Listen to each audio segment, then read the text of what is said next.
नेपालको समथर भूभागलाई मात्र ओगटेर रहेको प्रदेश नम्बर 2 को मध्य भागमा पर्ने महोत्तरी जिल्लाको भङ्गाहा नगरपालिका यस जिल्लाका 15 पालिका मध्येको एक हो।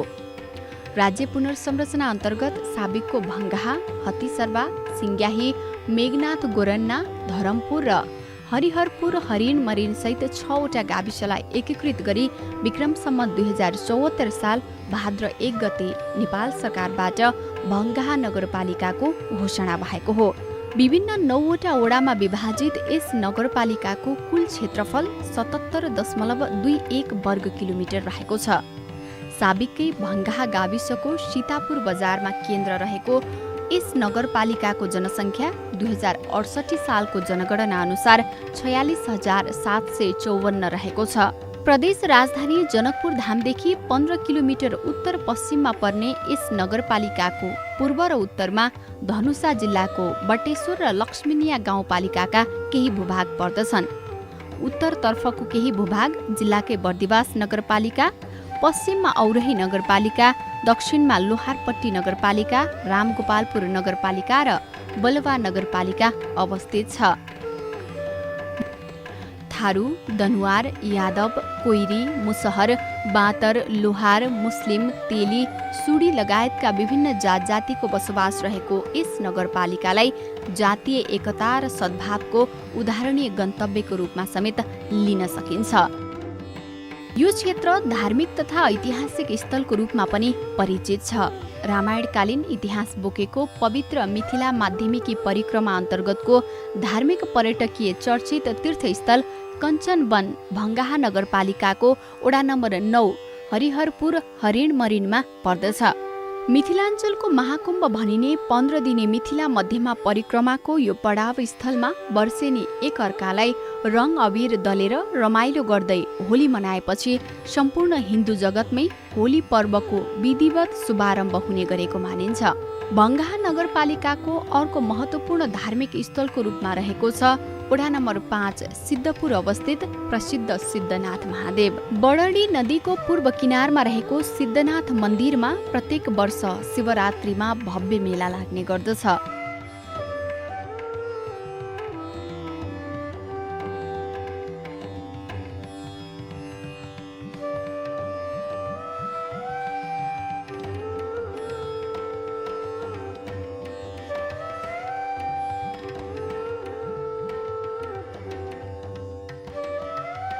हिन्दूहरूका लागि कञ्चनवनको राम जानकी मन्दिर, सिद्धनाथ महादेव मन्दिर लगायतका मठ मन्दिर जस्तै टोलै पछि मुस्लिम धर्मावलम्बीका मस्जिदले पनि यो नगर सुसज्जित छ।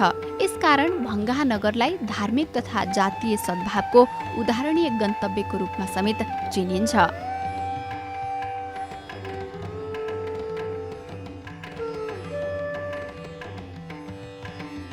यस क्षेत्रबाट आराध्य देव सिद्ध बाबा महादेवको प्रिय वस्तु भाङको बढी आपूर्ति हुने गरेकाले सोही कारण उक्त स्थलको नाम भङ्गाहा रहन गएको किम्वदन्ती छ। भङ्गाहा नगरपालिकाको सबभन्दा ठूलो व्यावसायिक केन्द्र सीतापुर बजार रहेको छ, जहाँ दैनिक लाखौंको आर्थिक कारोबार हुने गर्दछ। यहाँ साताको 2 दिन सोमबार र शुक्रबार ठूलो बजार लाग्ने गरेको छ, जहाँ कृषि तथा अन्य घरेलु उत्पादनहरू सहजै प्राप्त हुने गर्दछ। विगत 2 दशकसम्म जनप्रतिनिधि विहीन अवस्थामा रहेको भङ्गाहा जननिर्वाचित प्रतिनिधिहरूको नेतृत्व आएपछि जनभावना अनुसारको नीति निर्माण भई विकासको दिशामा निरन्तर लम्किरहेको छ। कृषि, शिक्षा, स्वास्थ्य, सडक, खेलकुद लगायतको क्षेत्रमा सबै वडालाई समान रूपले विकास गर्दै अघि बढेको छ। कृषिहरूमा पनि छ, तपाईँको रोडमाहरू छ, स्वास्थ्य चौकी, कोरोना सम्बन्धी पनि धेरै कार्यक्रमहरू भएको छ। शिक्षा सम्बन्धी बिल्डिङहरू पनि भौतिक जस्तै तपाईँको डेस्क बेन्च लगायतका कामहरू पनि भएको छ। भङ्गाहा नगरपालिका सम्पूर्ण रूपमा समथर भूभाग भएको अपार कृषि सम्भावना भएको क्षेत्र हो। यहाँका अधिकांश जनताको जीविकाको मुख्य आय स्रोत कृषि पेसा नै हो। धान, गहुँ, मकै, कोदो जस्ता अन्न, काउली, बैगन, ओल जस्ता तरकारी, आँप, कटहर, लिची जस्ता फलफूल, बालीनाली उत्पादन हुने भङ्गाहा नगरपालिकाको भूमि निकै उर्वर छ। तर सिंचाई र समयमा मलबिउको अभावले गर्दा चाहे अनुसार खेतीपाती भने हुन सकेको थिएन।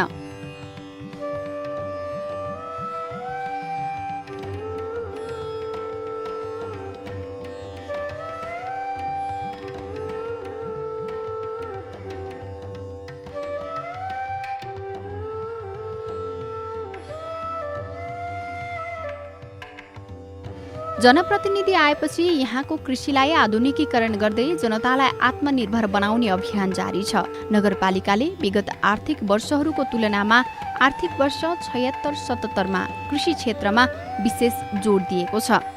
कृषि सडक, कृषि विद्युतीकरण गरी सिंचाइ गर्ने जस्ता कामहरू गरिरहेको छ। लगभग विद्युतीकरण कृषिको लागि झन्डै 80% जति भइसकेछ। बाटो, कृषि बाटो अहिले बन्न त बाँकी छ। 70% जति मेरो हिसाबमा बनेको छ, 30% जति बाँकी छ। आगामीमा गर्ने प्लान छ। आर्थिक वर्षमा हामी त्यो ट्युबवेलका लागि बजेट राख्दैछौँ, इनारको लागि राख्दैछौँ। किनभने पहिला त सबभन्दा पहिला किसानहरूले ससाना ट्युबवेलहरू आफै जडान गरेथ्यो। त्यसलाई मध्यनजर गरेर विद्युतीकरण हामीले गऱ्यौँ। प्रत्येक टोलमा सिँचाइको लागि ट्रान्सफर्मर राख्यौँ। अबको हाम्रो प्लानिङ छ विद्युतीकरण त लगभग धेरै भइसकेछ। अनि सडक पनि पर्याप्त मात्रमा बनेकै छ, कृषि सडक। अब खालि त्यो ट्युबवेलहरू राख्ने प्लानिङ छ हाम्रो। अबको आर्थिक वर्षमा हामी साना ट्युबवेलहरू राख्छौँ सिँचाइको लागि। इनार पनि ठाउँमा राख्ने योजना छ। आधुनिकतासँगै गाउँघरमा अब हलगोरु हराउन थालेको छ। अब विशेष गरी ट्र्याक्टरले खनजोत गरी खेतीपाती हुन थालेकाले ट्र्याक्टर लग्न ल्याउन कृषि सडकको अवधारणा अगाडि बढाइएको छ। नगरपालिकामा सञ्चालित प्रधानमन्त्री स्वरोजगार कार्यक्रमबाट कृषि सडकहरू निर्माण गरिदिएपछि कृषि कार्यका लागि खेतसम्मै जान आउन सजिलो भएकोमा कृषकहरू खुसी छन्। अगल त हाम्रा काम बड कैलक।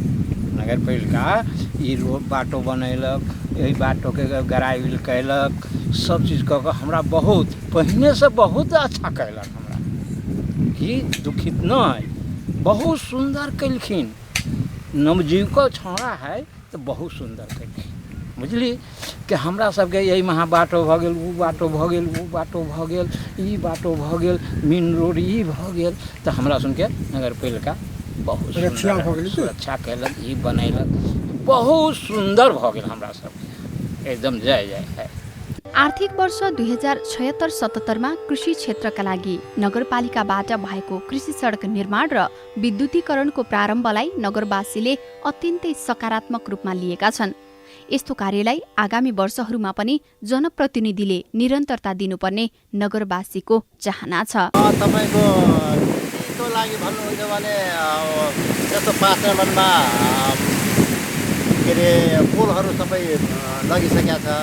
सिँचाइको काम बिजुलीको राम्रै भएको छ।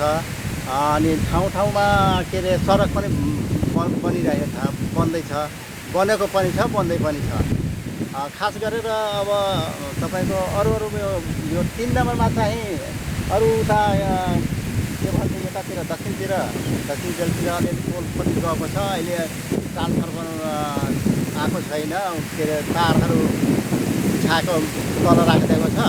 अहिले त्यो के अरे भएको छैन, के अरे पोलमा जरान। सबभन्दा पहिले तपाईँको बिजुलीको लागि पोल ल्याइदिनुपर्छ, बिजुलीको तार जरान गरिदिनुपर्छ। अनि यसको लागि तपाईँको जस्तो अब कृषिको लागि के छ भने अब यहाँ अब रोपाइको लागि हाम्रो अप्ठ्यारो भइरहेको छ। अब यता रोपिसकेपछि उता ट्र्याक्टर जाँदैन। अब अहिले त हलो गोरु छैन, ट्र्याक्टरले अब उ गर्न यो बाटो बनिदिएपछि, यो बाटो निकालिदिएपछि सबैको खेतमा तपाईँको ट्र्याक्टर जान सकिन्छ। अनि रोपाइको लागि सजिलो हुन्छ। नत्र हेर्नु न यही बिचमा यता रोपिदियो, अब ट्र्याक्टर जाने अप्ठ्यारो। सिंचाइ नहुँदा पहिले किसान आकाशे पानीको भरमा खेतीपाती गर्ने गर्थे। समयमा पानी नपर्दा खेतमा लगाएको लगानी समेत डुब्ने गरेको थियो। तर अहिले कृषि सडक निर्माण, विद्युतीकरण भएपछि खेतमा किसानले आफै तथा सरकारी लगानीमा गाडेको बोरिङ, ट्युबवेल, इनारबाट सिंचाइ भई समयमै खेतीपाती गरी नगरवासी आत्मनिर्भर बन्दै गएका छन्। बिघी के बांध बांध के पानी लबै छले, बिघी सूखि गेलै तो ओनाहे बरखे पानी से रोपाइ छले। अनि तो नहीं रोपायल तो बरखो बंद भ गेल। वही सब जहदा छले पहिले, अब खत्म भ गेल। बहुते सुविधा भेलै कि कते सुविधा। यस उर्वर भूमिलाई पूर्ण रूपले सिंचित तथा समयमै मल, बिउ, विषादी आदिको व्यवस्था गर्न सके कृषि उत्पादनले भङ्गाहा नगरपालिका आर्थिक रूपले समृद्ध हुन सक्ने देखिन्छ। पछिल्लो समय यो नगरपालिका माछा जोनको रूपमा पनि विकसित हुँदै गएको छ। किसानहरू माछा पालनतर्फ अग्रसर भएका छन्। प्रोत्साहन स्वरूप पोखरी खन्न नगरपालिकाले केही अनुदानको व्यवस्था गरेपछि अहिले यहाँ माछा पालन गर्ने किसानहरू बढ्दै गएका छन्। हाल विश्वभर महामारीको रूपमा फैलिएको कोरोना भाइरसको संक्रमण रोकथाम तथा नियन्त्रण गर्न भङ्गाहा नगरपालिकाका जनप्रतिनिधि तथा कर्मचारी आफ्ना नागरिकको सुरक्षाको लागि अहोरात्र खटिरहेका छन्। कोभिड-19 को संक्रमण फैलन नदिन सरकारले गरेको लामो लकडाउनमा प्रभावित भएका गरिब तथा विपन्न नगरवासीलाई खाद्यान्न वितरण गरिएको थियो। रोजगारीका लागि छिमेकी देश भारत तथा विदेश पुगेर फर्केका आफ्ना नागरिकलाई सुरक्षित साथ राख्न नगरपालिकाको 13वटा सामुदायिक विद्यालयमा क्वारेन्टाइन निर्माण गरिएको छ। विदेशबाट आएका आफ्ना नागरिकलाई चेक जाँच गरी घर पठाउने सम्मको काम नगरपालिकाले प्रभावकारी रूपमा गरेको छ। भङ्गाहा नगरपालिकाका म्याक्सिमम मान्छे इन्डियामा काम गर्ने भएको कारणले 900 भन्दा बढी मान्छेहरूलाई बोर्डरबाट भङ्गाहा नगरपालिकाले जीप, एम्बुलेन्स, ट्र्याक्टर पठाई उद्धार गरेर ल्याएर 13वटा स्कुलमा क्वारेन्टाइनको व्यवस्थापन गरेर सबैलाई चेक जाँच गराई घर पठाउने काम गर्यो। त्यसको सम्पूर्ण बन्दोबस्त भङ्गाहा नगरपालिकाले गरेको छ र लकडाउनको समयको जुन समयमा अति विपन्न गरिबहरूको लागि राहतको व्यवस्था भङ्गाहा नगरपालिकाले गरेको थियो।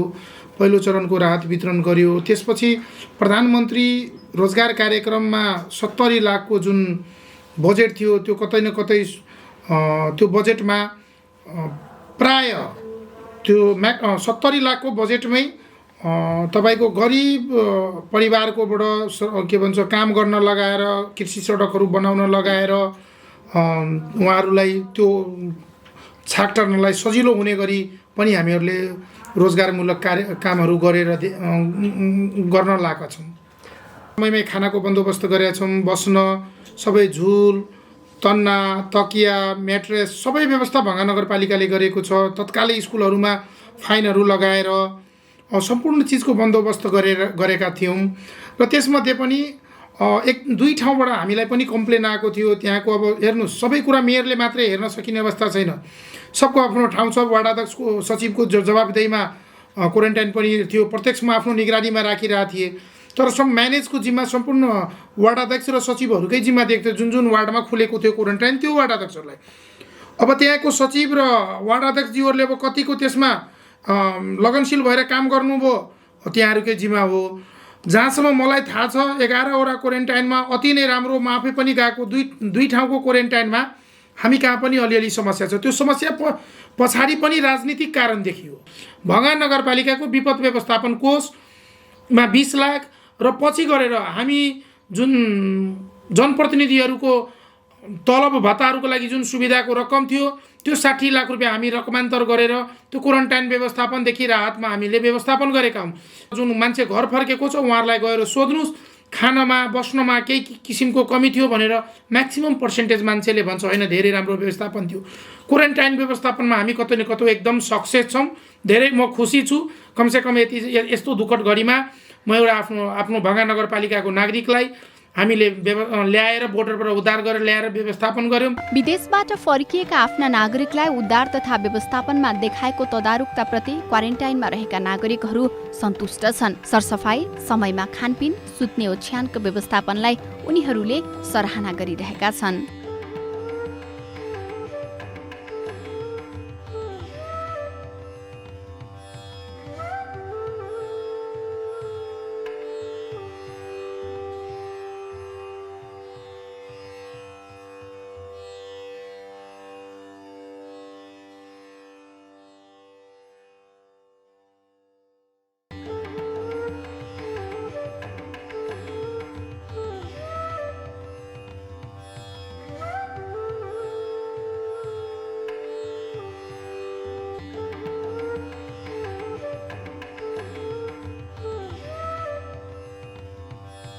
कोरोना रोकथाम तथा नियन्त्रणमा भङ्गाहा नगरपालिकाले कुनै कसर बाँकी नराखेको बताएको छ। कोरोना संक्रमण व्यवस्थापन गर्ने सन्दर्भमा विशेष गरी राहत वितरणका लागि हामीले केही रकम खर्च गरेका छौँ। प्रत्येक वडामा 5-5 लाखको लागि पहिलो चरणमा र अरू केही थप राहतहरू उपलब्ध गराइएको छ भने त्यसै गरी क्वारेन्टाइन व्यवस्थापनमा पनि हामीले धेरै केही रकम खर्च गर्नुपर्ने गरेको अवस्था छ। लगभग हाम्रो एक समय ताका हामीकोमा लगभग 900 सम्म मान्छेहरू पनि क्वारेन्टाइनमा बसेको अवस्था थियो। त्यो हुँदा हामीले त्यो क्वारेन्टाइनहरू व्यवस्थापनमा पनि केही रकम खर्च भएको। अनि व्यवस्थापन तुलनात्मक रूपमा अन्यत्र नगरपालिकाको भन्दा हाम्रो क्वारेन्टाइनहरू धेरै व्यवस्थित थिए। अब पुरै चाहिँ अति व्यवस्थित त हाम्रो स्रोत साधन हाम्रो यो परिस्थिति अवस्थाले पनि अब भने जस्तो ठ्याक्क सबै व्यवस्थापन गर्न त कठिनाइ थियो। हाम्रो स्रोत साधन र हाम्रो स्थानीय अवस्था जे थियो त्यसको आधारमा हामीले एकदम राम्रो व्यवस्थापन गरेका हौँ। अन्यत्रको समाचार आइरहेका हुन्छन्, फोटोहरू आइरहेका हुन्छन्, तर हामी कहाँ त्यस्तो अवस्था थिएन। हामी धेरै व्यवस्थित ढङ्गबाट हाम्रो क्षमताले भ्याएसम्म र हाम्रो यहाँको अवस्थालाई हेर्दाखेरि हामीले धेरै व्यवस्थित बनाएका हौँ। कुनै पनि ठाउँको विकासको परिकल्पना सडक र यातायात बिना सम्भव छैन। विगतमा यहाँका जनता जीर्ण बाटोघाटोको कारण दुर्गम झैं जीवन व्यतीत गर्ने गरेका थिए। तर अहिले जनप्रतिनिधिहरूले वर्षौंदेखिको जीर्ण कच्ची र साँघुरा सडक बाटोलाई मर्मत सम्मार गरी ग्राभेल तथा पक्की गर्ने योजनालाई प्राथमिकताका साथ अगाडि बढाएका छन्। सडक निर्माणमा प्राय सबै वडाहरूले जोड दिएकाले गाउँ बस्ती र गल्लीका सडकहरू फराकिलो, ग्राभेल तथा पक्की हुँदै गएको देख्न सकिन्छ। कुलियामा ढलान भेल, आरु ग्राभेल भेल, महुआमा ग्राभेल भी भेल। गाँव घर के जना के मेन रोड वाला भेले ओकर पक्की रोड, नाला, ये 3 गो पर फोकस हमर बेसी है।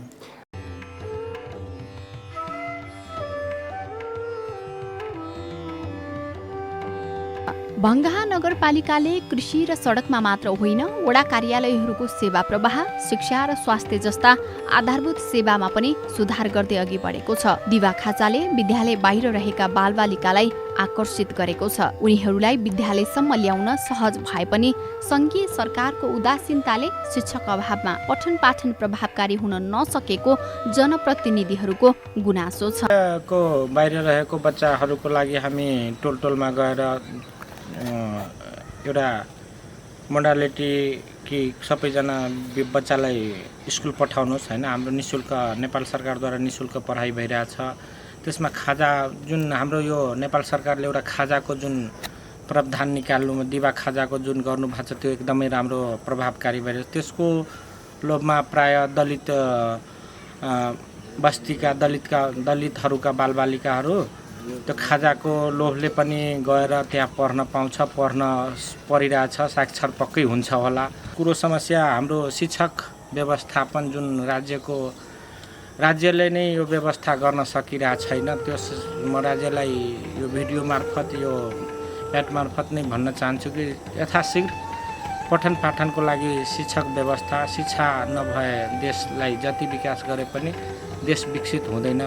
मेरो खेलकुद, सामाजिक सुरक्षा भत्ता वितरण, सिप विकास तालिम लगायत अतिरिक्त क्रियाकलापमा भङ्गाहा नगरपालिकाको राम्रो भूमिका देखिन्छ। नगरपालिकाको काम कारबाहीबाट जनता सन्तुष्ट हुँदै गए पनि जनताभित्र रहेका केही असन्तुष्टिहरूलाई बुझेर अगाडि बढ्नुपर्ने सुझाव बुद्धिजीवीहरूको छ। संतुष्टि की जहाँ तक बात अयलै त एकरा दू हिसाब से लेल जाए। हम कते संतुष्ट छी आ कते असंतुष्ट छी से बात। त निर्माण सम्बन्धी जे काज सब भेलै, जे भौतिक निर्माण सब भेलै, निर्माण सम्बन्धी जे काज सब भेलै, तैसे हम 99% संतुष्ट छी। ई तीव्रताले नहि है आ ई दिन ब दिन बढ़ते जतै। एहिमे हम संतुष्ट छी कि विकास और होते, गली उली सब ढलान भऽ जेतै। रहि गेलै हम एक कतारी असंतुष्ट छी कि मानव निर्माण करे वाला बात जे होइ छै से जनप्रतिनिधि की ओर से न भऽ रहल है। भऽ सके अभियो अपना नगर पालिका में बहुते एहन प्रतिभा सब होते जे मानव निर्माण के लागी, मानव के स्ट्रक्चर करे के लागी, बनाबे के लागी, उकासा के लागी वो सब कैपेबल होते, सक्षम होते। ओहन व्यक्तित्व सबके खोज होबक चाही। आ एगो एहन मतलब एगो एहन संगठन, एगो एहन समिति बनना चाही कि वो समिति जो है से व्यवहारिक रूप से कानूनन तक कानून हेबे करे, राज्य जो व्यवस्थापन के नहीं तो कानूनी रूप से व्यवहारिक रूप से आरी छाँटे वाला समस्या पर अथी बहस करे। गाँव में जे मार झगड़ा हो तै पर जाके घटना स्थल पर जाके देखे, किसान के पीर मार्का के वह राजनीतिकरण न करके ओकर अथार्थता है तेकरा बुझे आ वही के सोल्यूशन करे से अभी तक न भ रहा है ते असंतुष्ट छी हम। नीति निर्माण गर्ने जनप्रतिनिधिको अभावमा विकासले अपेक्षित गति लिन नसकेको अवस्थामा जनताबाट निर्वाचित भएर आएका नेताहरूले अहिले विकासका आधार तय गरिरहेका छन्। टुलटुलमा गएर योजना छनौट गर्ने, भइरहेको कामको अनुगमन तथा मूल्याङ्कन गर्ने मात्र होइन, सम्भव भए गाउँटोलमा भएका झैझगडा विवादको समाधान गर्ने कार्य जनप्रतिनिधिहरूले गरेका छन्। दुनू पक्षके बात सुनै छियै, सबसे पहिले दुनू पक्ष आयल, दुनू पक्षके बात सुनली केना की है वही अनुसार से मेल मिलाप करले। भङ्गाहा नगरपालिकाले कार्यालयको सुशासन र पारदर्शितालाई पनि प्राथमिकतामा राखेको छ। यस्तै नगरपालिकाबाट हुने विकास निर्माणको काम कारबाहीको गुणस्तरीयतालाई ध्यानमा राख्दै समय समयमा अनुगमन गरेर मात्र योजनाको फरफारक गर्ने गरेको छ। माग्न आएमा हामीले सूचना पनि उपलब्ध गराउने गर्दै आएका छौँ। अन्य विभिन्न कार्यक्रमहरू समय समयमा हामीले गर्दै आइरहेका छौँ। स्तरीय अनुगमन समितिले पनि जुनसुकै विकास निर्माणको काम भएपछि अन द स्पोटमा गएर अनुगमन गरेर मात्र हामीले फरफारक गर्ने गर्छौँ। त्यसै गरी वडा स्तरीय अनुगमन समितिले पनि नजिकबाट उहाँहरूले अनुगमन गर्नुहुन्छ। त्यसै गरी प्राविधिकहरूलाई हामीले एकदमै तपाईँहरूको निगरानीमा मात्रै पूर्वाधारको काम निर्माण काम गराउनुहोस्, नभए प्राविधिक थपौँ, करारमा राखौँ भनेर चाहिँ हामीले पूर्वाधार निर्माण प्रत्यक्ष प्राविधिकको निगरानीमा विकास निर्माणहरू काम गराएका छौँ। त्यसको सँगसँगै वडा स्तरीय र नगर स्तरीय अनुगमन समितिले नै प्रभावकारी रूपमा अनुगमन गरेको हुँदा हामी कहाँ गुणस्तरीय काम भएको एकदम सुनिश्चितता हामी दिलाउन सकिन्छ। हामी भङ्गाहा नगरपालिकाले बिस्तारै विकासको बाटो समाउन लागेको छ। जनताको आशा भरोसाको केन्द्र बनेको नगरपालिका नगरवासीको आशा र भरोसालाई आत्मसात गर्दै कृषि, सिंचाई, शिक्षा, स्वास्थ्य, सडक, खानेपानी, रोजगारी, खेलकुद, सञ्चार लगायतको कामको व्यवस्थापनमा जुटिरहेको छ। यी कामहरूलाई प्रभावकारी रूपमा अगाडि बढाउन सके भङ्गाहा नगरपालिकाका नागरिकको सुख र समृद्धिको सपना धेरै टाढा छैन।